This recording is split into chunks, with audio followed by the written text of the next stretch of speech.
Hey guys, and welcome to another episode of Night Stalker's Odyssey. Today I want to take the time to introduce myself properly and give you guys a better idea of who I am, what I stand for, what my goals are for the channel, and where my motivations come from. I want to start off by saying that I've tried to make this video several times unsuccessfully, as I never could get it quite right, and I'm a little bit of a perfectionist, so I've had some issues being happy with the end result and decided to delete it and try again.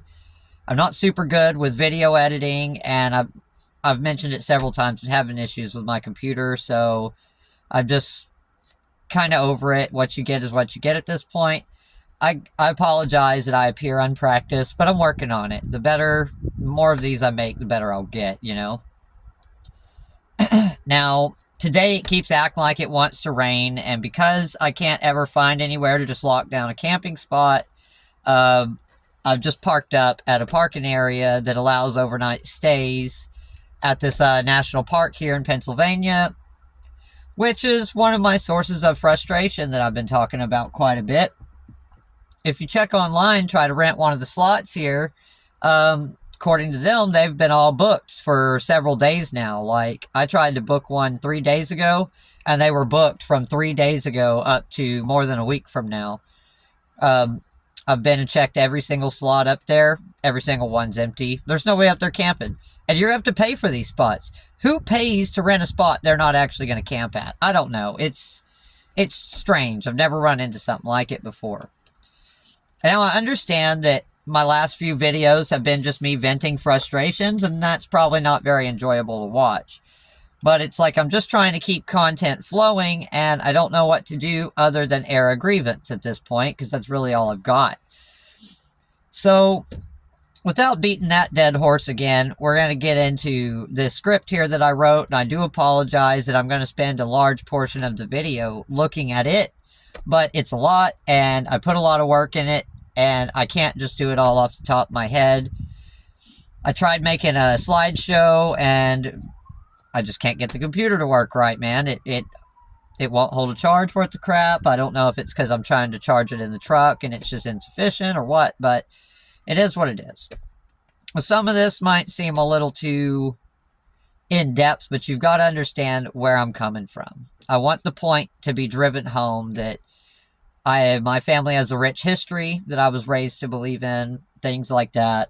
I was raised a certain way, and it'll all lead into the problems that I've had in my life and why I've decided that I've been called to, I guess, somewhat minister to you guys and try to find something where I can make a positive change with the channel while also enjoying a vacation, which unfortunately I haven't been at this point. So I'll get into it. All right. So I am of mostly Scottish descent, with a small amount of Irish and Native American. I can't remember the exact tribes, but I believe it's Apache and Blackfoot. My family comes from the Clan Chisholm of Scotland. We immigrated to the United States following the failure of the Second Jacobite Rebellion and the loss of the Battle of Culloden, at which time my family was banished from Scotland by the current King of England, with the exception of a few loyalist members of the clan who chose to support the English claims to Scotland's throne. More than 200 members of the Clan Chisholm sacrificed their lives at the Battle of Culloden. During this rebellion, these members of the clan chose to make this sacrifice knowing that they were on the losing side, simply to prove the point that the Scots would never submit to unjust English rule freely, and are still memorialized to this day at the site of the battle.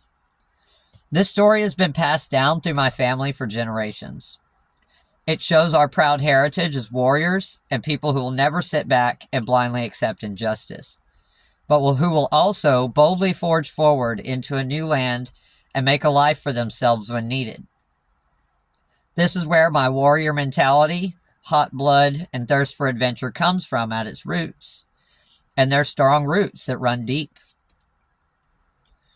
I am currently a little past exactly 2 months from my 34th birthday.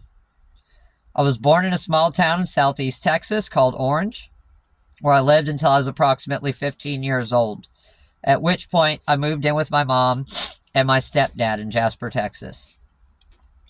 Prior to moving to Jasper, my father put me in a martial arts program at the Last Dragon Martial Arts Academy, where I trained in the disciplines of karate, aikido, kempo, jiu-jitsu, and taekwondo. Due to the fact that I was being bullied for my size in school and on the streets, as well as that it was something that I desired to do for myself. I did this from the time that I was 8 years old until I was about 14. I earned a red belt with a stripe during my training there. This is where I initially learned to channel my aggression and my inner power. However, once I realized my hidden strengths, I began to have issues with extreme outbursts of anger and violence. I no longer knew how to solve issues diplomatically. I always just defaulted to violence. Of course, now the middle of the video, here comes the rain. Give me a second, roll my windows up here.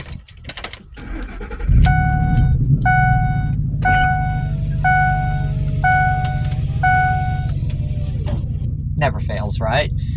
Okay. So, moving on from that, in 2001, I was in 5th grade art class. We were reading To Kill a Mockingbird. We were on chapter 5 when an announcement came over the intercom that our country had come under attack, and they instructed the teachers to turn on the TV to channel 1, which was ironically actually on channel 3. If you went to school in the 90s and early 2000s, you should know what program I'm talking about. When the teachers turned on the TV, we were greeted with images of the North Tower of the World Trade Center burning. Throughout the course of the day and much of that evening, we sat and watched all of what occurred. I watched men and women jump to their deaths rather than burn in doomed buildings. I watched my Mimi and Papa, my dad, my aunts and uncles cry and exclaim in outrage at what had happened. It was an eye-opening experience for me. I had never seen something so brutal, so horrible in my life. Serving in the military was always a dream of mine, as my family has a rich history in warfare and military service. It was at this moment that I resolved that at some point I was going to become a soldier. This was always my path in life, and I never once doubted that. At the time, my motivation was purely rage, revenge, and blind patriotism. I wanted to see to it that somebody paid for what had happened to those men and women. That what they had done to our country was not going to go unanswered for. Due to what I witnessed and my current state of mind, I ran into a series of rough patches in my teen years that resulted in me bouncing back and forth between Jasper and Orange for quite a few years. I made some mistakes. I got arrested with pot when I was in 8th grade. I wound up getting involved with some gang members. This culminated into a huge fight that saw me get jumped by 6 guys. These guys ranged in age from the 8th grade to high school seniors. I believe the oldest one involved was actually 18. Although I held my own and I earned their respect in the end, I was severely injured during the fight, suffering a ruptured eardrum, and was knocked out after all 6 of them managed to force me to the ground. Well, this scared my mom, and I was sent back to live with my dad for a while.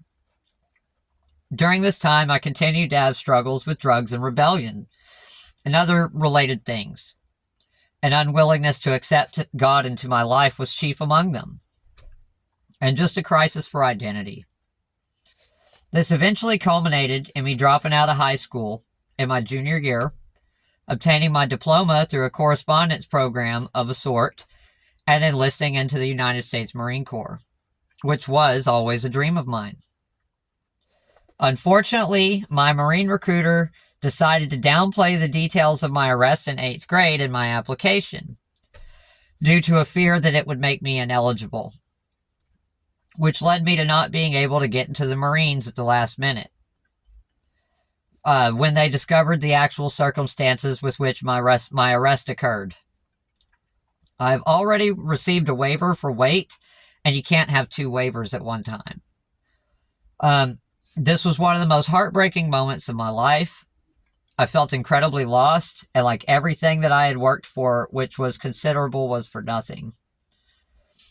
I don't want this to be misconstrued that I'm disparaging my recruiter or the Marine Corps in any way.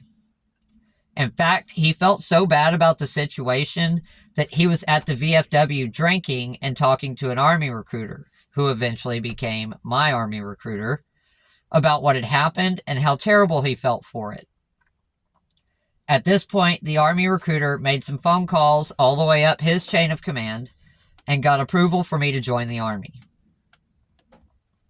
While this was not the path I had envisioned for myself at the time, it turned out to be a crucial turning point in my life to an extent. I served in the Army from April 7th, 2009 until approximately the same date in 2015. During this time, my blind patriotism and unbridled rage evolved into a sense of purpose and camaraderie. I learned many valuable skills, including how to control my anger and be less reactive, how to have more self-control, to believe in myself, to bolster my strengths, and mitigate my weaknesses. We'll talk about that a lot on this channel if you listen. During my time in the Army, I had the advantage of attending many advanced trainings, such as Land Nav and Advanced Land Nav courses. I also trained in the Modern Army Combatives Program, or MACP for short. I was certified up to level 2, which qualified me as an instructor for my unit, as well as many others, including hazmat or field sanitation. They go hand in hand. Administration, I took leadership courses, and chemical, biological, radiological, and nuclear, or CBRN training, as well as combat lifesaver courses, all of which I maintained my certifications in as current until such time as I was no longer in the Army. On the other side of the coin, my stepdad was always an avid outdoorsman. He was a savvy hunter. He believes heavily in the value of hard work and the rewards that you reap from it. He has taught me many valuable skills throughout my life, including construction and bushcraft, how to make do with what you have, and so many more things. I can never mention them all and do it justice. My father was also a great man. He was a contrast. He was a truly loving individual who was always supportive of everything I did in life. He put family and principle over everything. He taught me to laugh and be merry in the hardest of times, and to not shy away from fantasy, but to still stay grounded in reality. Moving on to who I am today. After leaving the Army behind, I once again defaulted back to some of my old ways. Anger and rage consumed my day-to-day life. I had another crisis for identity on my hands, stemming from a sense of loss of purpose. I moved aimlessly from one dead-end job to the next with no sense of direction or belonging, never feeling fulfilled or happy with myself or the person that I had become. My most recent job was when I reached my breaking point. I was dealing on a daily basis for over 2 years with a habitually abusive manager who would threaten me and talk down on me, belittle my every accomplishment. He would take my ideas, make them seem stupid, then pass them off as his own for praise and reward. On many occasions, we were within a hair's breadth of violence within the workplace. It got to the point where I was waking up every morning sick to my stomach about going to work. Coming home from work so angry and worn out that I didn't even want to play with my dog. I didn't want to cook myself dinner. My relationships were failing left and right. I was burning every bridge I crossed. One day I just woke up and I said I'm tired of making my boss richer while I just got poorer every day. Wondering why nothing in my life ever gets better. But everyone else profits off the sweat from my brow. I made one last attempt to try and make my work life better. I reported my manager for harassment, and instead of getting results, I was fired. I sat for a few weeks, and I considered opting out of it all multiple times, which I've done several times in my life, just never had the courage to quite make the jump to do so. Or perhaps I had the courage not to. Finally, I decided I was sick and tired of selling hours of my life for $20 or $30 at a time. I was tired of feeling like I had to have a bottle of whiskey or a joint in my hand to feel happy, or relaxed, sorry. I was tired of feeling like I didn't belong anywhere, like there was no place for me in the world, like I'd been left behind to rot. I've never been one to like feeling tied down or like I was trapped in a rut. Adventure was calling to me. It had been far too long since I had done something for myself to make myself feel good. That is where Night Stalker's Odyssey began. I suddenly felt this overwhelming sense of freedom. The nomad spirit in me had reawakened.